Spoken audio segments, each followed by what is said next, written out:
चलो अभी वाला वर्क एनर्जी थ्योरम करते हैं।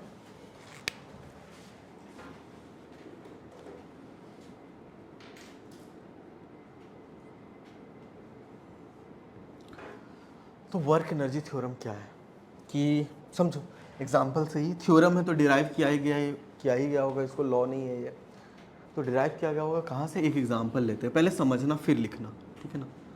एक सेटअप बनाते हैं जिसमें दुनिया के हर फोर्स जो लग सकते हैं ना वो मैं लगाऊंगा, ठीक है, क्योंकि मैक्सिमम कवर कराना मुझे। स्प्रिंग लगा देते हैं, ग्रेविटी तो लग ही रहा है, ठीक। यहाँ साइड से एक वॉल भी रख देते हैं जो फ्रिक्शन लगा है, इसमें हल्का सा टच कर रहा है। ये ग्राउंड है, ग्राउंड से कोई लेना देना है नहीं। मास m, वॉल में फ्रिक्शन और ग्रेविटी है, स्प्रिंग है, और क्या लगा सकते हैं, हाँ एक्सटर्नल फोर्स भी लगा देते हैं। एक मैन जो है इसको पकड़ करके नीचे खींच भी रहा है, ठीक है ना। एफ एक्सटर्नल कौन है, ये मैन यहाँ पे खड़ा होकर के इसको हाथ से पकड़ करके नीचे की तरफ दबा रहा है, प्रेस कर रहा है। और क्या लगाया जा सकता है इसमें, और पॉसिबल फोर्स नॉर्मल लग रहा है, नॉर्मल परपेंडिकुलर लग रहा है, नॉर्मल रहने देते हैं। हर टाइप का मैं फोर्स कंसिडर कराना चाह रहा हूँ। कंजर्वेटिव एमजी और स्प्रिंग आ गया। नॉन कंजर्वेटिव में कौन सा दिख रहा है, फ्रिक्शन दिख रहा है। अदर्स एक्सटर्नल में एक्सटर्नल लगा दिए। एक काम करते हैं, इसको आप ऑब्जर्व कराने के लिए जो अपना ऑब्जर्वर है वो सूडो फोर्स लगाने के लिए ऑब्जर्वर को यहाँ पे बिठा देते हैं। अब ये जो लिफ्ट में जा रहा है, ठीक है ना, lift A not equal to 0, ये यहाँ पे बैठा हुआ है, ठीक है ना। This is my observer. ये यहां से इसको देखेगा और इसको फिजिक्स लगाना है, तो क्या इसको सूडो फोर्स लगाना पड़ेगा, राइट। तो सूडो फोर्स भी लगा देता हूं, एफ सूडो, ठीक। मैग्नीट्यूड इंपॉर्टेंट नहीं है अभी, बस हर टाइप का फोर्स में इन्वॉल्व कराना चाह रहा हूं। अब ये आदमी इस पे वर्क डन लिखना चाहता है, या वर्क डन क्या, न्यूटन लॉज लगाना चाहता है। ये बोलता है जो भी फोर्सेस इसमें लग रही हैं, फोर्स बाय स्प्रिंग, कौन कौन सी फोर्स लग रही है एक एक करके बताओ। स्प्रिंग लग रहा है क्या, यस, और ग्रेविटी, और एक्सटर्नल फोर्स, और फ्रिक्शन, नहीं नॉर्मल नहीं, सिर्फ वाई एक्सेस की बात करता हूँ। सूडो लग रहा है ना, और कुछ भी है, मैं सिर्फ वाई एक्सेस में कंसीडर करना चाह रहा हूँ।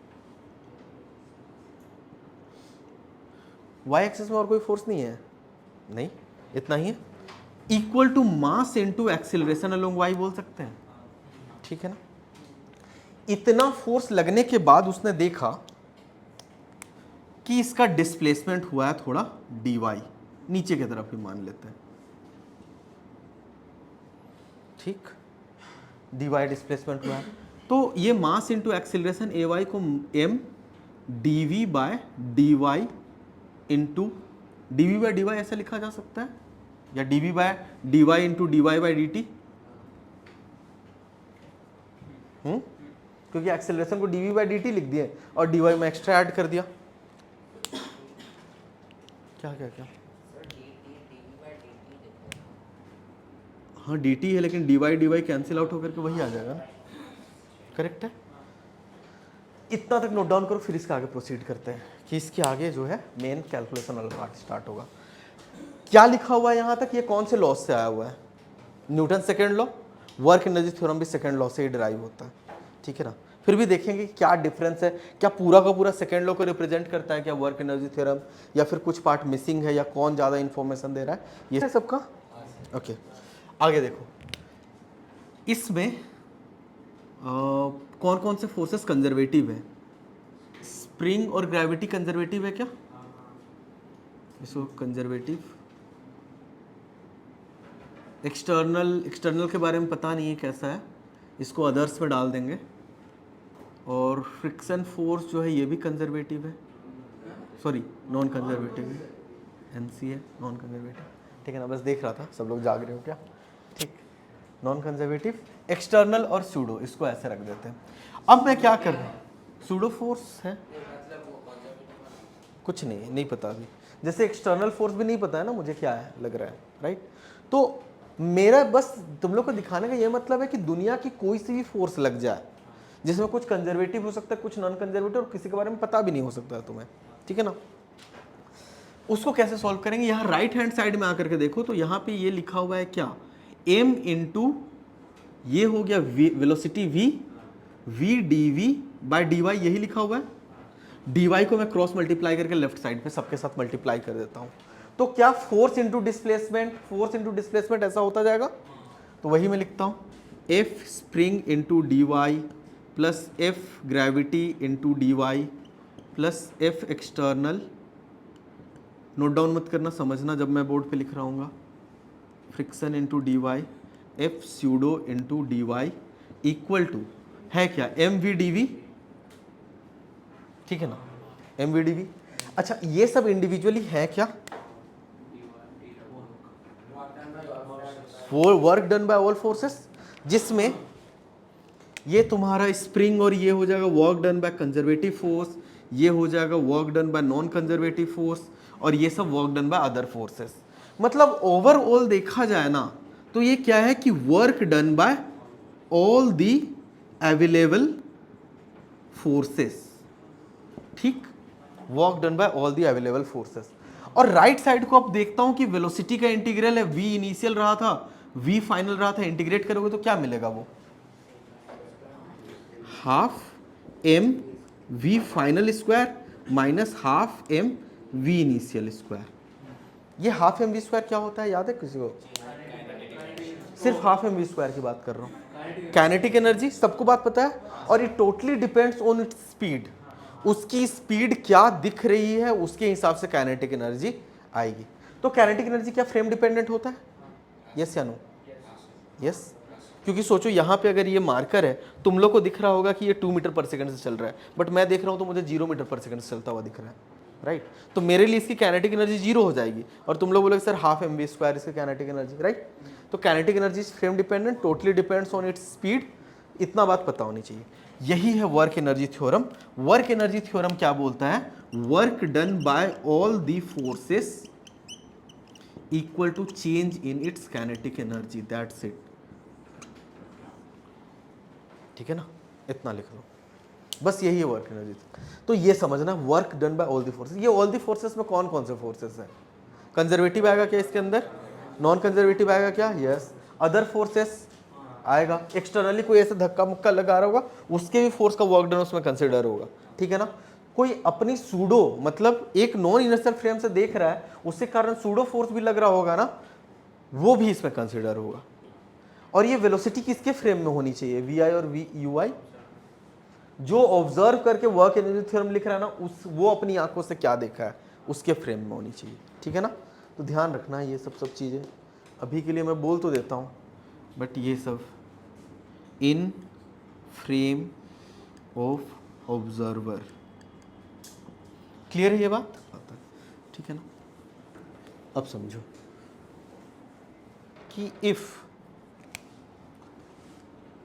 only conservative forces are involved in system,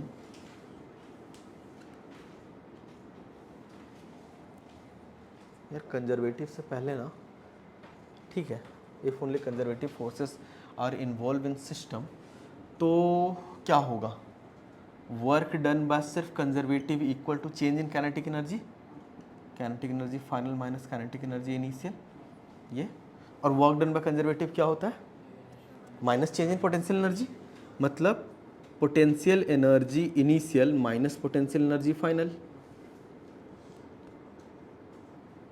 equal to K E F minus के ई initial.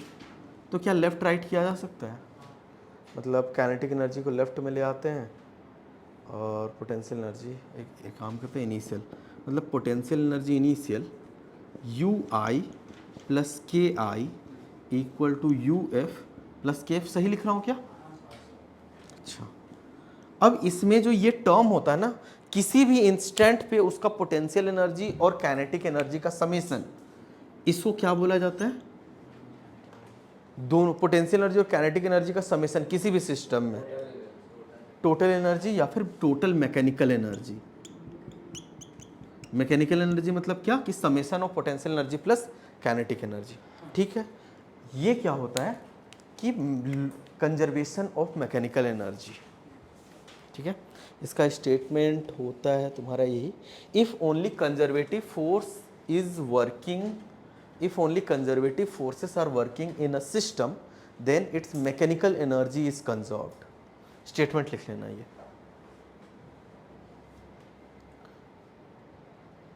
if only conservative forces are working in system या are involved in system then total mechanical energy is conserved।